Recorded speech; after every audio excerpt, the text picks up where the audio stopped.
ဒီနေ့မှာတော့ကျွန်တော်က marketing ပြည်တွေအကြောင်းကိုကျွန်တော်မျှဝေချင်ပါတယ်အဓိကတော့ဒီခေတ်မှာဆိုလို့ရှိရင်ဒီအပြိုင်ဆိုင်တွေများလာကြပါတော့လုပ်ငန်းတစ်ခုလုပ်တော့မယ်ဆိုလို့ရှိရင်လုပ်ငန်းသေးပဲဖြစ်ဖြစ်ကြီးပဲဖြစ်ဖြစ်ဈေးကွက်ထက်မှာရှိနေပြီးသားလုပ်နေပြီးသားသူတွေရှိတယ်ကိုနောက်မှာလုပ်မဲ့သူတွေရှိတယ်ကိုနဲ့တပြိုင်တန်းတည်းလုပ်မဲ့သူတွေရှိရောနော်အဲ့လိုရှိလာတဲ့အချိန်မှာကျွန်တော်တို့ marketing ကိုလုပ်လာကြတယ်ပေါ့နော် marketing လုပ်လာကြတချို့ကကျတော့လည်းဒီ social media မှာ post တင်နေရောင်းနေပေးတယ်ပေါ့နော်ဒါမျိုးလုပ်လာကြတယ်ဒါပေမဲ့ marketing ကိုတေးသေးချာချာလုပ်နေတဲ့သူတွေလည်းရှိတယ်လို့တချို့ကကျတော့လည်း marketing ကိုမသိသေးဘူးပေါ့နော်ဘယ်လိုလုပ်အောင်လဲဒီ post တင်ရုံပဲလားဘယ်လို promotion တွေပေးရမှာလဲရာဒီချိန်မှာ giveaway တွေပေးတယ်ဈေးလျှော့ပေးတယ်ဒါမျိုးက marketing လားဆိုတာဆိုပြီးတော့ဖြစ်နေကြတယ်ရှိပါတော့အဲ့တော့တေးသေးချာချာလေးအခြေခံပေါ့ဒီ marketing ရဲ့အခြေခံအဲ့ဒါလေးကိုကျွန်တော်ကမျှဝေပေးချင်တာပါဒီ P ကတော့ marketing ရဲ့အခြေခံပေါ့နော်အဲ့တော့ဒီလုပ်ငန်းခုမှစလုပ်မဲ့သူတွေပဲဖြစ်ဖြစ်ဒီလုပ်ငန်းထဲမှာရောက်နေတဲ့သူပဲဖြစ်ဖြစ်ပေါ့နော်လုပ်ငန်းကြီးပဲဖြစ်စေတေးသေးပဲဖြစ်စေဒီရက်ွက်ဈေးဆိုင်လေးမှာစ online shop ပဲဖြစ်စေ marketing ကလုပ်တင်နေရပါတော့ကိုကတခုကိုရောင်းမယ်ထုတ်မယ်ဆိုလို့ရှိရင်ပေါ့အဲ့တော့ဒီ marketing ကလုပ်မယ်ဆိုတော့ဒီ marketing ရဲ့အခြေခံ traditional marketing mix လို့ခေါ်တယ်ပေါ့နော်သူကတော့အရင်တော့1960လောက်မှာဒီ Jeremy McCarthy ဆိုတဲ့လူကနေတော့ train ခဲ့တာပေါ့နော် 4P အခုကတော့ 7P ထိရောက်နေပေါ့နော်အဲ့တော့ဒီ traditional marketing mix မှာဒီ product marketing ကဒီ 4P ကနေစတယ်ပေါ့နော်သူကတော့ product marketing လို့ခေါ်တယ်နောက်ပိုင်းမှာတော့ဒီ service marketing ဘိုင်းဆိုပြီးတော့ထပ်တိုးလာတဲ့အချိန်မှာတော့ဒီ 7P ထိဖြစ်လာပါတော့အဲ့တော့ 4P ကဘာတွေလဲဆိုတော့product ရယ် price ရယ် place ရယ် promotion ရယ်ပေါ့နော်အဲ့တော့ product ဆိုတာကိုထုတ်မဲ့ထုတ်ကုန်ပေါ့နော်ကိုထုတ်မဲ့ထုတ်ကုန်ကိုကဘာပစ္စည်းကိုရောင်းမလဲဘာဝန်ဆောင်မှုပေးမှာလဲပေါ့နောက် price ဆိုတာကတော့ဒီဈေးနှုန်းပေါ့ကိုရောင်းမဲ့ပစ္စည်းကိုရောင်းမဲ့ဝန်ဆောင်မှုကိုဘယ်ဈေးနှုန်းနဲ့ရောင်းမှာလဲဘယ်လိုဈေးတက်မှတ်မှာလဲဘယ်လိုဈေးနှုန်းမှာပြီးတော့ချမှတ်မယ်ပေါ့နော်နောက်တစ်ခုကတော့ဒီ place ကိုကဘယ်နေရာမှာရောင်းမှာလဲပေါ့နော်ဘယ်နေရာမှာတော့ရောင်းမလဲဒါမျိုးတွေစဉ်းစားရတာပေါ့ online ပေါ်မှာရောင်းမလား offline မှာရောင်းမလားအေးတဲ့နေရာမှာရောင်းမလားပူတဲ့နေရာမှာရောင်းမလားပေါ့နောက်တစ်ခုကတော့ promotion ပေါ့နော် promotion လုပ်တယ်ဆိုတာတော့ဒီကြော်ညာတာပေါ့နော်ကိုရောင်းမဲ့ product ကိုရောင်းမဲ့ပစ္စည်းကိုဘယ်လို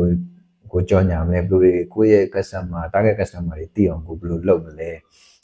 ဘယ်လိုမျိုး promote လုပ်မလဲကိုယ့်ရဲ့ product ကိုဒါတွေစဉ်းစားရတာပေါ့အဲ့တော့ product မှာဆိုလို့ရှိရင်ကျွန်တော်တို့ကဒီလုပ်ငန်းတစ်ခုစလုပ်တော့မယ်ပဲဖြစ်ဖြစ်လုပ်နေတဲ့လူပဲဖြစ်ဖြစ်ဒီ product ကိုစဉ်းစားပြီဆိုလို့ရှိရင်ကိုကဒီ product ကိုထုတ်မယ်ဆိုလို့ရှိရင်ဒီ product ကနောက်က price ဘယ်လို price နဲ့ရောင်းမှာလဲနောက်က place ကိုထုတ်တဲ့ product ကဒီနေရာနဲ့ကိုက်ရလားဒီနေရာမှာဒီ product ကိုလိုအပ်တဲ့သူတွေရှိရလားပြီးတော့ဒီဈေးနှုန်းကိုခုနပြောတဲ့ price ကိုဒီ price ကိုတက်နိုင်တဲ့သူတွေရှိလားပြီးတော့ကိုကရောဒီ product ကိုဘယ်လိုမျိုး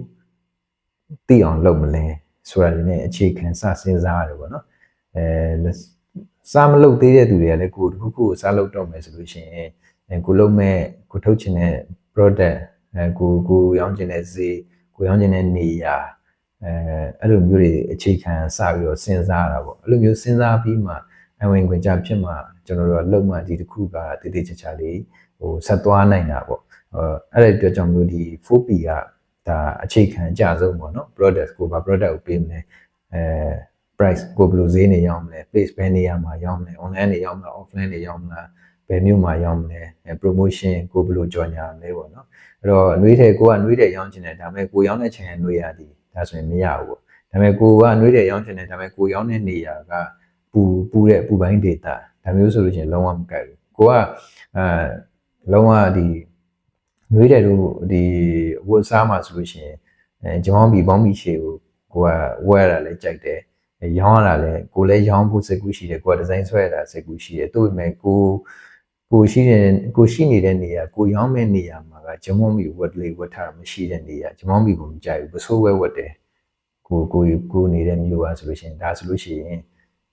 ်ဒါမကိုက်ဘူးပေါ့နော်မကိုက်ဘူးဒါပေမဲ့ကိုက်အောင်ဘယ်လိုလုပ်မလဲကိုဂျမောင်းဘီကြီးဝတ်လာအောင်ကိုဘယ်လိုမျိုး promote လုပ်မလဲဒါမျိုးတွေစဉ်းစားရပေါ့ဒါတော့အခြေခံပေါ့နော် 7P မှာဘာတွေထပ်တိုးလာလဲဆိုတော့ဒီ people ပေါ့နော်လူ process ဘယ်လို process နဲ့ရောင်းမလဲနောက်တစ်ခုက physical evidence ပေါ့ people ရဲ့ process ရဲ့ physical evidence people ကကျတော့လူတွေပေါ့နော်ကိုယ့်ရဲ့လုပ်ငန်းမှာကိုယ့်ရဲ့ဆိုင်မှာဝန်ထမ်းတွေဘယ်လိုခံမလဲဘယ်သူတွေကိုခံမလဲပြီးတော့ကိုဘယ်လိုလူတွေကိုရောင်းမလဲ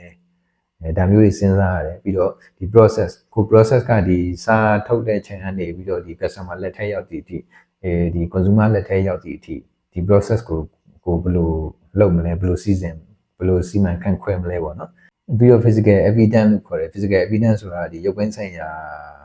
ရုပ်ပိုင်းဆိုင်ရာအမြင်သဘောတည်းရကို product ကိုဘယ်လို packaging လုပ်မလဲပေါ့နော်ဟိုမှာကို product ကိုဆိုင်ကို design ဘယ်လိုလုပ်မလဲဆိုင်ဖွင့်မယ်ဆိုလို့ရှိရင်ကိုရဲ့ဆိုင် decoration ကိုရောင်းမဲ့ product နဲ့ like ဖက်မဲ့ဟာဘယ်လိုပြင်ဆင်မလဲပြီးတော့ကို product ထုတ်မယ်ဆိုရင်ကို product ကိုဘယ်လိုမျိုးpackaging လုပ်မလဲဒါမျိုးပေါ့နော်ဒါမျိုးတွေက